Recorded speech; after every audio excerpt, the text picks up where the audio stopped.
Hi, everybody. So I'm going to begin with a quote. And the quote is, have the courage, it comes from Steve Jobs, have the courage to follow your heart and intuition.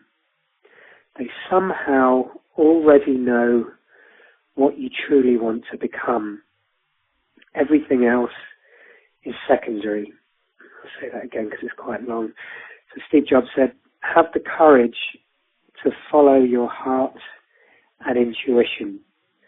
They somehow already know what you truly want to become. Everything else is secondary. So, welcome to this seminar. We're going to talk about how to think clearly to get more done this evening. I call myself a life balance coach, and the balance is particularly relevant, I think, in terms of balancing the rational and the intuitive parts of the mind, and also balancing the head and the heart. We'll talk about this evening. I think about my own background. I'm Anglo-Indian by birth and had a very Western English sort of upbringing, very much in the rational side of the mind. Went to Cambridge University, had a very analytical, very busy mind. And about 3 years ago, I started to develop my intuition more. I discovered meditation in India and connected to that Indian side of myself. And I've really found that striking a different balance, I think in the West, we tend to be very rational and can potentially increase the levels of intuition that we use. And in the East, they tend to be very intuitive, probably go with the heart more. And, again, with balance, they could potentially increase their levels of rational decision-making. In terms of definitions of what I mean by rational and intuition, if you think about the rational mind as, sometimes think of it like a calculator. If you imagine you have a calculator in your pocket and you're wanting to make a decision about a car that you want to buy, it's going to be different based on, if you're buying a car for a family of 5 and you've got 2 children and you need to go up and down to the shops, as opposed to being a single 25-year-old who wants to drive around just with his girlfriend in maybe a 2-seater. And so a rational mind will be very useful for being able to make certain calculations about which is the best purchase to make.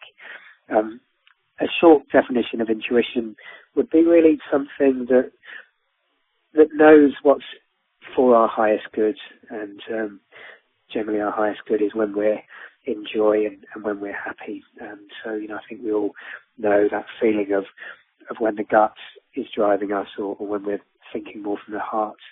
And I would say also in terms of the heart, I think in the West we think of it as maybe a bit of a soft idea to be coming from the heart or living from the heart, but I would beg to differ and really say that I think in many ways the heart is very fierce, and we'll come on to this later on, just the idea that going with what the heart knows about where we need to go in the same context as what Steve Jobs is saying about have the courage to follow your heart and intuition, actually do have a bigger picture sometimes involved in where we need to go and what we need to do.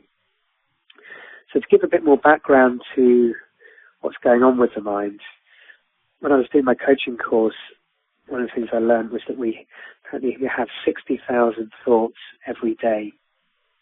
60,000 thoughts a day, and typically the number that's been given as 70% of those thoughts have traditionally been described as negative. I believe that we're increasingly becoming more positive thinking, so I think it may be less than 70% now, but we're all familiar with that idea that many of the thoughts that are going on in a given day are not really serving our highest good. They're either sabotaging us or they're half thoughts. And of those 70% that are negative, 95% of those, or 90 to 95% of those, are the same every day. So we tend to be going around in many circles, which leads me to think, and question how many of those thoughts are really productive and how many of those thoughts are leading to resolution. And one of the things that we also have to deal with is what I would call the monkey mind. So the monkey mind likes to live in the past, and it also likes to live in the future, but it rarely likes to live fully in the moment and in the now. And this is often where stress can be created. When we're stressed, if we ask ourselves where our attention is at that point, very often the attention will be in the past or the attention will be in the future, and we'll be bouncing around rather than really focusing 100% on what we're doing. There was an app that was set up by some Harvard psychologists that found that 46.8% of the time people are thinking about something other than what they're actually doing at that moment. So I'd like you to just, for this next moment, just have the sense of really bringing your awareness to this present moment. And of course there will be one now and another one now, and they'll keep coming. But just allow yourself to check in with where you're at and just really fully be in this moment, not listening to me in terms of comparing it with other information you've heard before or wondering where this is going to go, but just to really allow yourself to be fully in the moment and be 100% in the moment, and also fully aware of the fact that you're doing that. And when you're doing that process, see, this is also known very often as a practice of mindfulness, you do it in a non-judgmental way. So often we find that we are drifting away, and the idea is just to bring our awareness back to the present moment, and without being particularly disappointed with ourselves when we discover that we actually haven't been fully aware, or even that we're possibly carrying tension in our body or tension in the mind. A lot of people, when I sent the questionnaire, I just asked for some feedback from people who wanted to join the call. People often talk about clarity, and obviously this is entitled How to Think Clearly to Get More Done. And one of the things that is top of the list of benefits of being fully in the moment is that we really get that clear mind and clarity of thought.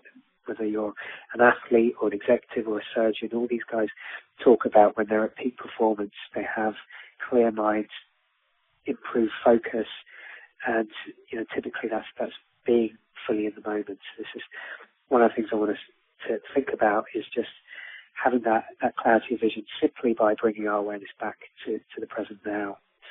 This can also help with making better decisions. We tend to feel when we're in the moment that we can be more calm, we can perform at our best, and also confidence can come through. And a big one as well, acceptance. When we're fully in the moment, we tend to be able to just accept the now without having to feel the resistance to something that we're not so accepting of. And of course, the present moment is where life is lived. When I was born, it was the present moment, and tomorrow will be the present moment. We've always got that clarity available to us, and also that sense of peace of mind always available in the present moment. Now, I'm just going to jump into a tip, because I mentioned this thing about 60,000 thoughts and how they're whizzing around each day. One of the things I'd like to throw into the mix is something you may decide you want to try after this, is an exercise called Morning Pages, which is a part of The Artist's Way, which is written by Julia Cameron. It's a great book helping people to connect to their creativity. The Morning Pages is basically writing 3 pages in the morning, first thing, stream of consciousness. So it's anything that is in your mind. You just literally don't give it much thought. You're literally emptying the head of 3 pages worth of stuff. Now, I would be of the opinion that actually a lot of the thoughts that are going around in our heads in an average day are not particularly great. They're not, a lot of it is junk, and a lot of it is just patterns that are just playing themselves out and over and over. So this, at the beginning of a day, is a very liberating way to actually empty a lot of this junk out. And when we get to see it, we also get a certain perspective on, I think I've been doing this for a few years, and I understand now what I mean by it being junk. But also within that, we free up space for insight, and intuition can come through. And one of the other things that happens is that we tend to find that it becomes easier to make some changes, even on a subtle basis, because we tend to get bored of seeing certain things expressed over and over each day. And I've found certainly that my thoughts have become more and more positive in my pages the longer I've done it.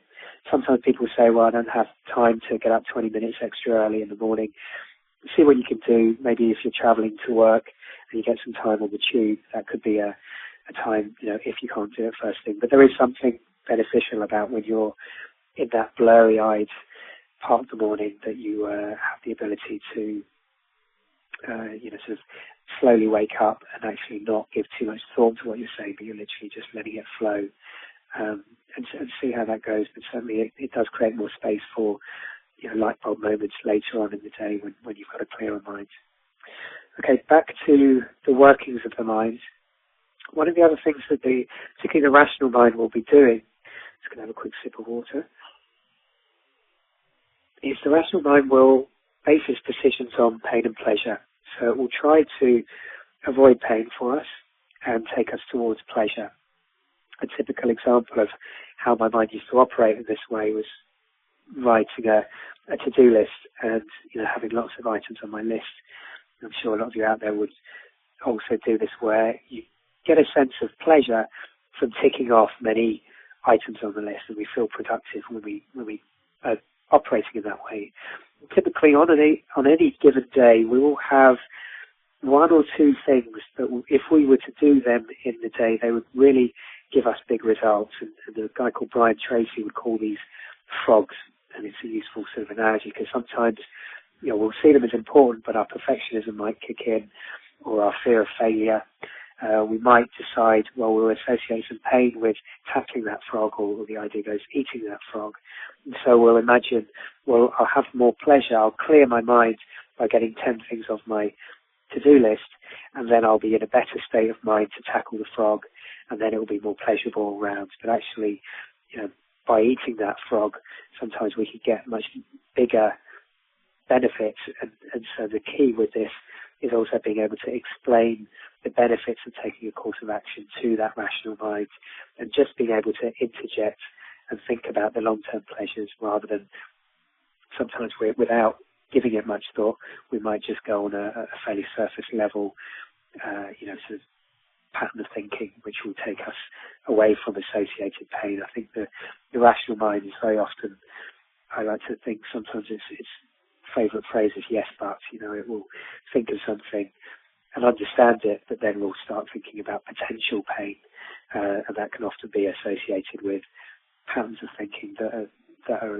inbuilt in us. And if we have patterns of thinking that are not for our highest good, then those can latch onto each other and create more associated potential pain, when actually, if we follow heart, intuition and gut, sometimes we actually can override that and get a bigger term pleasure. So one of the things that I would like to share with you today is I've developed a 3-step process, which I believe can be used for making decisions and being clearer in your thinking, either at any point of the day in the moment, or also the same concepts can be applied for when you're planning a day at the beginning, or at a certain point when you're really trying to structure a day. So the 3 letters of this 3-step process is A-I-B. A is for accept. And what we do at point A is we go into this whole thing I was talking about earlier, being in the moment, being in the now. So we check in with ourselves, we check in with the mind, you check in with the body. I sometimes find that I carry some tension in my shoulders. I suddenly realise, I need to relax my shoulders. There's nothing I need to be worried about. It might be that I'm projecting something into the future. And we just go into that mode of acceptance of the moment. And as I say, you may discover that you're not fully 100% in that moment. So you just non-judgmentally bring yourself into the now. You may decide that you're thinking about something that you don't want to tackle right in the moment. You're suddenly thinking about something coming up later, and you might be eating your dinner. So you might decide, I want to really enjoy this food. If you've got a notebook, and this is a great thing to carry around with you, is just make a jot of a note and say, right, I'll return to that later. Because again, in the same principle of emptying your mind, it saves that thought from potentially whirring around in the back saying, please don't forget me, please don't forget me. Or trying to come back in and be resolved when you're actually deciding you want to do something else. You may decide that you want to tackle that thought, in which case we'll go on to step 2. The other thing that you could do at this point is just observe what's going on. I think one of the practices of mindfulness is simply that ability to become the observer and separate yourself from your thoughts, in terms of not having to feel like you are your thoughts. This can be a really powerful process, and it's something that just comes with practice, but it can be an exercise in really being able to find some compassion for yourself, because we start to see what the mind is doing, and with a non-judgmental attitude, we can actually start to relax and just get better at being in the moment, which has a knock-on effect, obviously, in this whole thing of clarity of mind that we're looking for, and being able to make clear, better decisions. And it's also, I know a lot of people are asked about balance as well. Just being able to, I think balance often is about being able to think about what we might meaningfully want to change, but from a place of acceptance and peace of mind, and that's access to the now. So we've done our step one, which is A, we've practiced acceptance. Step two is we then ask ourselves, I is for impact. What can I do right now that will have the biggest impact? What can I do right now that will have the biggest impact? This is based on the 80-20 rule, which states that 20% of our efforts typically yield 80% of the value of the result. So an example of this would be a salesman will generate typically his best results or her best results through selling. But often they'll be doing other things like admin or strategizing and so on. Whereas that 20% when they're actually doing in front of clients or in front of writing proposals and trying to close proposals will yield the targets and so on. It's also known as the Pareto principle, P-A-R-E-T-O, Pareto principle. So we ask ourselves, what can I do right now that will have the biggest impact? And we answer that question really quickly. I mean, if we're doing this in the moment, we don't have time to take a huge amount of time to sort of process all this stuff. So we answer from our gut, we use honesty, and we apply our intuition. And as I say, the rational mind may at that point kick in and say, yes, that's all very well, but, and start rolling off a list of potential pain involved with doing something that our intuition knows we really should be doing or could be doing for our highest good. So quite speedily, we then go on to step 3, which is B for benefits. And when we go into those benefits, what we do is we imagine the benefits of taking that course of action. And we can potentially visualize those great benefits. So it's a way of intervening in our general thought process and just having a bit more say in where we're then going to take our next step in the day. An example of how this might play itself out, AIB, say for example, we're trying to fall asleep. If I'm trying to fall asleep and I'm thinking about some meeting that I'm having the following day, I will go into acceptance. I'll suddenly realize I'm not thinking about sleep. I'm not allowing myself to relax and slow down and go into that sleep state. And instead, my mind is quite active. So I'll accept that. And then I'll ask myself, what can I do right now that will have the biggest impact? I might decide, well, you know what? I'm only going in half thoughts right now because I'm trying to sleep and I'm trying to think about something tomorrow. I'm going to focus on my breathing, and I'm going to enjoy focusing on my breathing, and I'm just going to allow myself to do that. And that will become kind of a meditative practice, really, because, of course, thoughts might still come, but I'm making a conscious decision to go into breathing focus. While I'm doing that, I then also go into the benefits of, if I do that, I'll be able to think more thoroughly, fully tomorrow about what I'm thinking about in terms of processing the meeting that's coming up. And also I'll feel more refreshed, and I can start allowing my mind to actually visualize those benefits of feeling refreshed tomorrow, relaxing and enjoying the breath. And before I know it, I've just changed my trajectory from being stressed about not getting to sleep. And of course, if I went the other direction, then potentially those thoughts might just feed each other and actually make more and more of a problem. Another example of how this sort of process can work, head and heart, I can sometimes replace head and heart with rational and intuitive parts of the mind as well. If I look at my own upbringing and my life, I grew up with really a certain perspective on myself as being quite a quiet guy, and family household was fairly noisy, so I tended to think of myself as a fairly quiet person. And as I went through life, I got to this point as becoming a coach, for example, where I realized I was absorbing a lot of information, and there would come a time when, public speaking whether it be face-to-face workshops like this one I do or over the phone, I've been finding my voice. My heart has always known that that day would come. But, as I went along that process, a few years ago when I used to think about the idea of public speaking, my rational mind would associate lots of pain with it.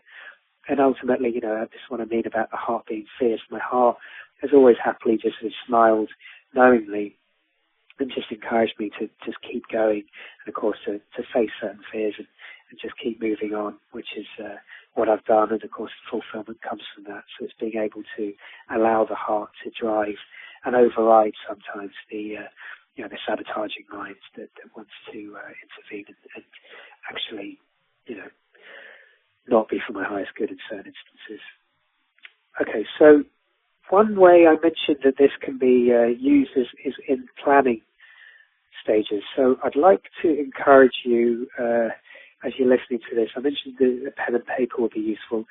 If you can just get that pen and paper out, if you don't have a pen and paper, it doesn't matter, you can do this mentally in your mind, but it'll be easier with a pen and paper.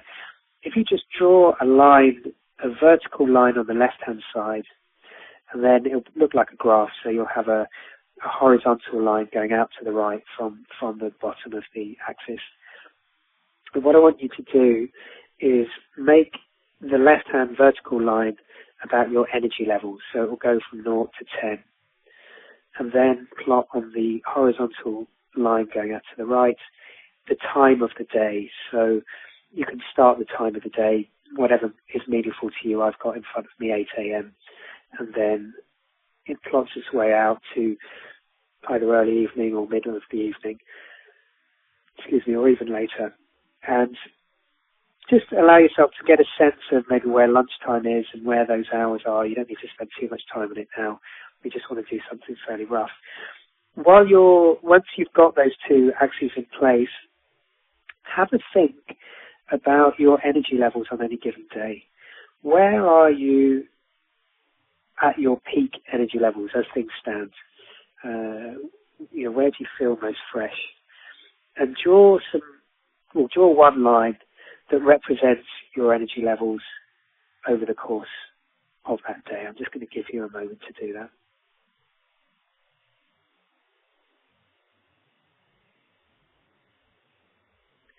You're all on mute, so hopefully that this is all self-explanatory.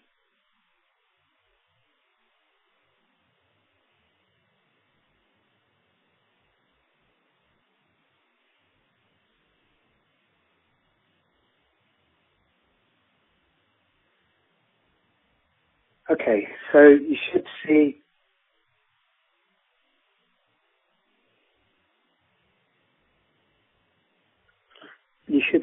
a line representing your energy levels through the day. What I would suggest you think about is, when we talked about this frog idea earlier on, the idea is to put those frogs, if it's really one frog in a day, at the time of the day when you have your highest energy levels. Another theory would go that you just literally do your frog first thing in the morning, the first thing that you do in a day. I'll leave that for you to experiment with. But certainly I tend to find that I have two times of the day where my energy levels are highest, one at between about 10 and 11 and one at between 4 and 5. So I definitely make an effort to give myself some really high impact jobs. When I have the question, what can I do right now that have the biggest impact, I'll plot those when I've got my highest energy levels. Now, very important that it's good to make sure you're free of interruptions when you actually do those tasks and give yourself those hours. An hour really at a time for doing a particular task is, it's good to have a break after an hour because you just can't sustain those levels. So it's good to just refresh yourself after an hour, maybe even do something for 50 minutes, but set yourself a deadline of what you want to try and achieve in that hour. And you'll go into a flow state. If you're genuinely free of interruptions, switch the phone off. Try and tell people, if you're working in an open office environment, that you'd like to be uninterrupted for that particular hour, and go into that state, and you'll find you can get a huge amount done, particularly obviously when you've got your highest energy levels being used. Now, one of the things you might be thinking about is what might be my frogs, or what are the things that will have the highest impact. This really comes down to having a vision or being aware of what's important to you in your strategic aims. Obviously, as a coach, I work with people on that to help them to create a compelling vision and identify what's really important so that you can start to really see other items that might feature on a to-do list and actually sometimes can just drop off or be delegated because they're not contributing to that overall big, the long-term benefits, the bigger picture, the strategic wins that you're aiming for. But also, when you're applying these principles on a day-to-day level when you're in the moment, your gut will tell you, I'm sure, if you tap into it, it will tell you what is important for you or what's a useful thing to do. So you can experiment with these things. But certainly I know people, when they were giving feedback about what they wanted to get out of this, were also thinking about balance and motivation. And again, having the motivation to tackle a frog comes from when you can see eating that frog in the bigger picture of where it will lead you to. So having a compelling vision is something which is really very important in being able to free your time up so that you really put time and energy into the essential and let admin and other things that just take up time be done when you're maybe just finishing digesting lunch and maybe a bit of the blood has gone from your brain to your tummy and you can just get some emails sorted out at that time of the day. Another thing to just throw into the mix as well is Parkinson's law, which states that when we give ourselves deadlines, we take that amount of time to get something done. So if we were to give ourselves a 2-week deadline to do something, or give ourselves a 4-week deadline to do something, we'll take 2 weeks or 4 weeks based on what we decide is the deadline. So it's good when you're setting these hours to give yourself a sense of how long you want to take to do that task. And similarly, on bigger things, set yourself deadlines. Okay, now what I would like to do is go through with you, and we will, by the way, have Q&A as an option after this, so I'll get you to be able to unmute yourselves in a bit. But I'd like to take you through a process which is using this AIB step by step and applying it to a particular example of just doing some inner thinking about connecting to your own inner self. Because again, when we can feel that acceptance of ourselves, I think clearer heads and a balanced way of living can often be accessed through that. So I want you to just apply this AIB. We're going to go through 3 stages. In order to set it up, we're going to go and do a meditation in a moment. In order to do that meditation, I just want you to have a think for a moment about some things within yourself, things in your personality, things that you're not particularly happy with right now. So I'm just going to give you a minute. Just think about things that you prefer to be different, things you don't like about yourself or that you're not comfortable with. And just maybe jot down some ideas and I'll come back to you in 1 minute.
Okay, so we're going to go into meditation now. So hopefully I don't think it really matters if you're still holding a phone up to your ear.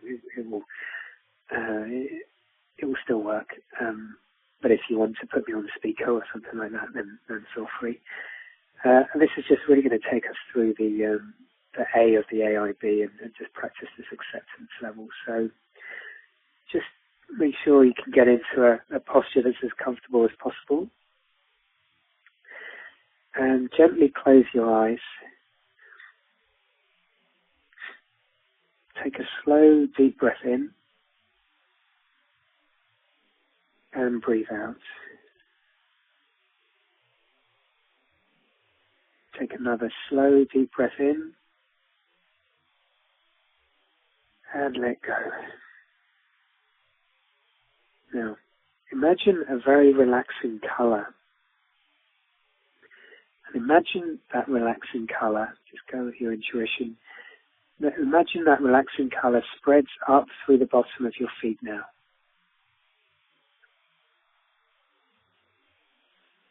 Up through your legs. Relaxing the cells of your body as it moves up your body.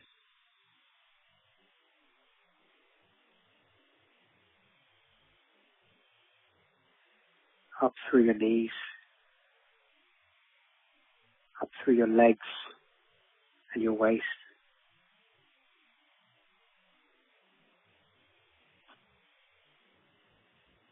Up through your stomach.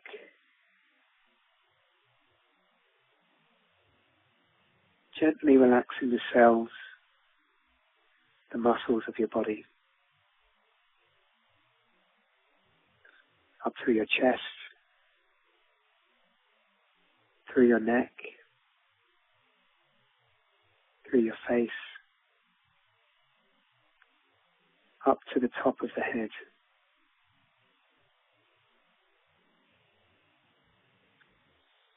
And imagine as you breathe in, every time you breathe in, a ripple of that relaxing energy enters through the bottom of your feet now.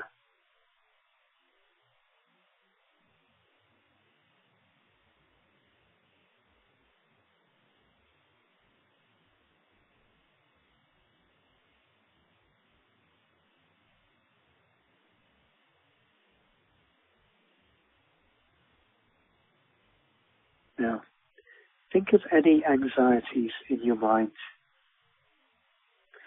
Think of any worries or negativity, any stresses and strains, any emotional pain or physical pain, any feelings of negativity or anxiety.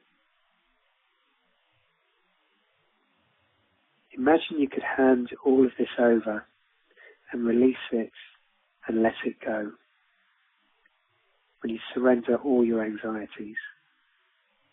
If you have a religious or spiritual belief, you can surrender the anxieties to whatever is your representation of the divine. If you don't have this belief, then surrender to whomever you feel loved by or cared for by. Or you might choose nature, for example, a beautiful sunset or landscape. To feel all the burden of your life now, the anxieties and the worries. Taking a deep breath in now. And as you breathe out, surrender all your anxieties to this representation of love in front of you, who might be smiling at you. Taking another deep breath in. Feel all your anxieties and burdens and breathe them out and surrender them. And let them go with a smile, knowing that you're cared for, so that you feel lighter and freer. If any emotions come up during this process, don't analyze them, just let them come up and be released.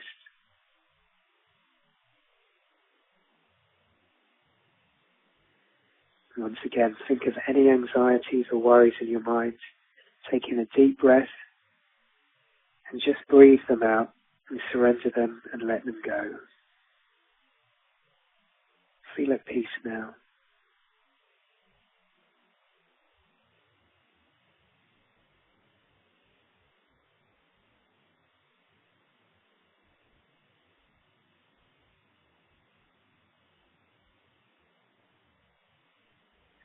Now, think of any anxiety about yourself, any feelings of inadequacy, any self-criticism, any feelings that you're not good enough. Connect with those feelings now, deep down, those anxieties about yourself, about what you haven't done or haven't achieved, any feelings that you're not good enough, really connect with those feelings now.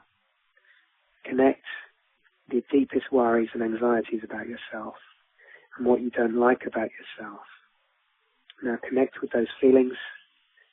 In a moment you're going to surrender them and let them go. So now taking a slow, deep breath in, connect with those anxieties and surrender as you breathe out. Once again, think about who you are loved by, who is in front of you right now. Taking a deep breath. Surrender all the anxieties and worries about yourself.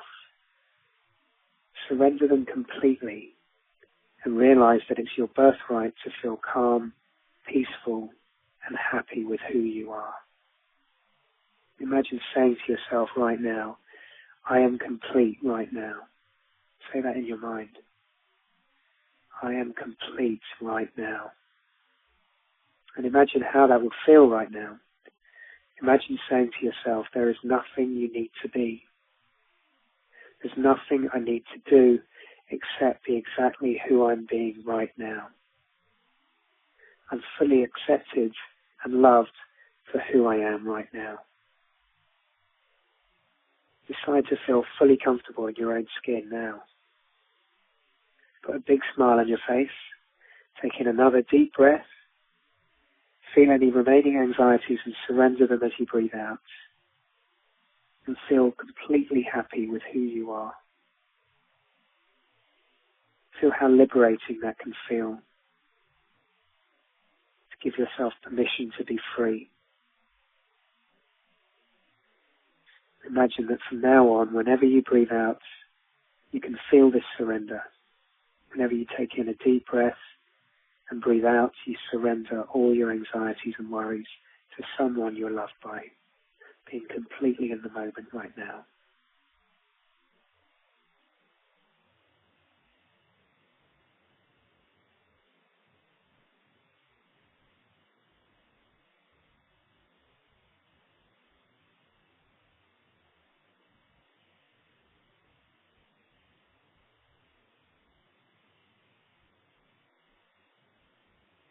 Now, in a moment, you'll come out of this meditation and you'll feel like something positive has changed within you. Something positive has grown within you. So now you'll find it easier to surrender to whatever happens in your life. So take a slow, deep breath in now and let go. And take in another slow, deep breath in and let go. And slowly and gently, you can come back into the room with a smile on your face and open your eyes. Welcome back. Hopefully that was good for you.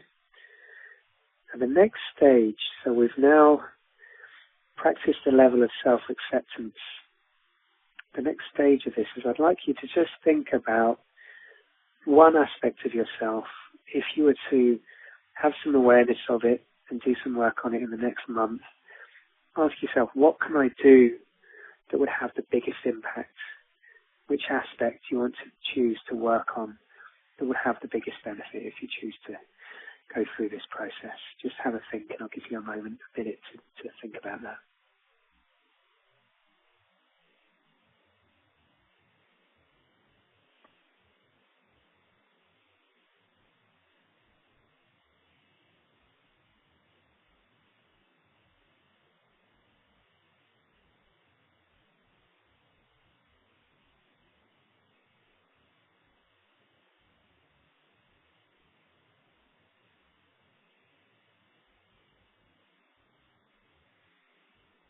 And when you've got an aspect that you want to work with, think about what can you do? What tangible things can you actually do that will have that biggest impact?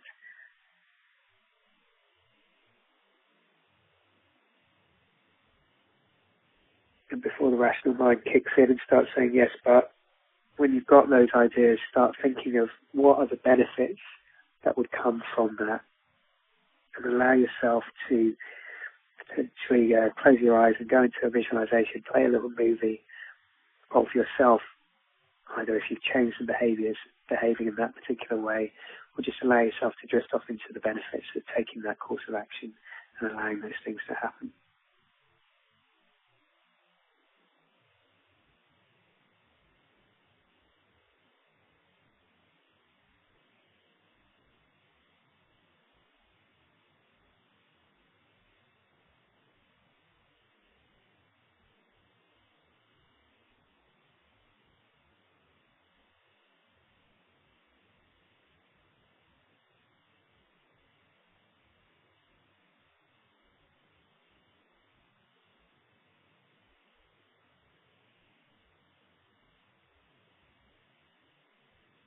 Just to go back over that again, you've got an aspect of yourself that you could work on in the next month. What will have the biggest impact? What can you do to make that happen? And what will be the benefits of doing that?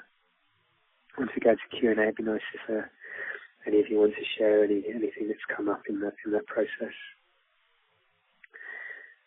What I would say, I mean, that's the AIB process. It's something that, like I say, you can use at any point in the day. And I think really one of the things that is so important to be able to be in the moment and just practice that mindfulness.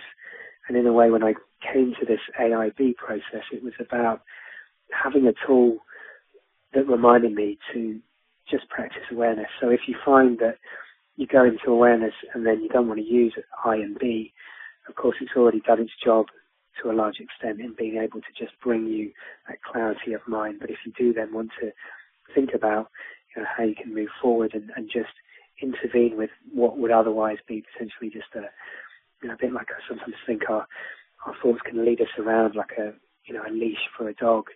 And if we're not bringing some conscious awareness, we can be spun around left, right, and centre during a day. So feel free to use this in whatever way suits you and works for you.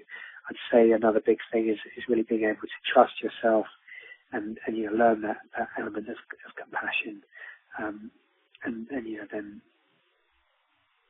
being able to actually trust the heart, which does have this bigger vision. I think David Brooks wrote The Social Animal, and one of the things that he quoted in that book was that apparently the rational mind is able to process up to 40 items at any given moment. That's either any given moment or any given minute.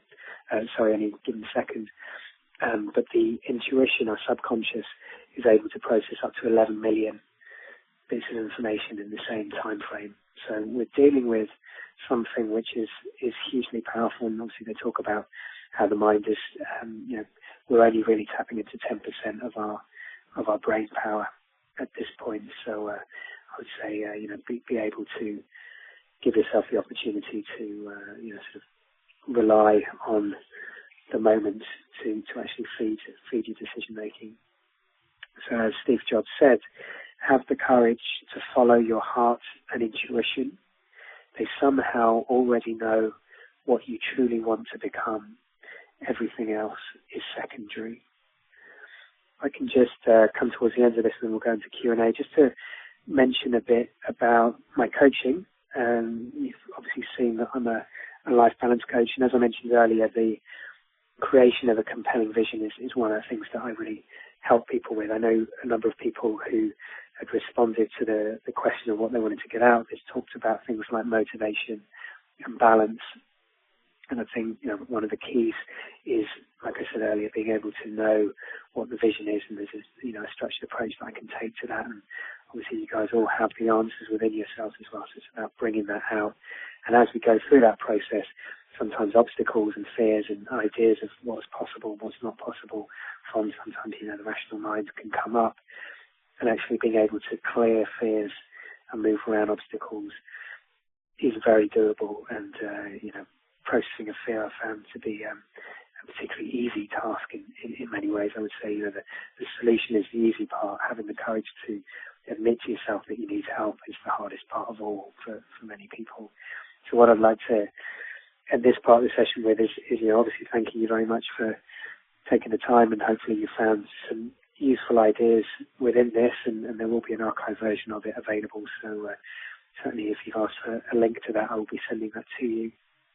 My offer today is to offer you a taster session in the coaching. So rather than my standard rate of £100 per hour, if you're able to email me and request a taster session after listening to this, just mention that you heard it, and then I'll do a taster session for an hour at the reduced rate of £60. So that's an offer that is available to all of you. But what I'll do now is I'm just going to take the phone off recording, and for anyone who would like to, it's just an optional thing of share anything that has happened during this session, or obviously ask any questions, then I'll open that up, and what I would say then is to press #6, but I'm just going to take this recording off. Thank you very much, and I'll speak to you in one moment.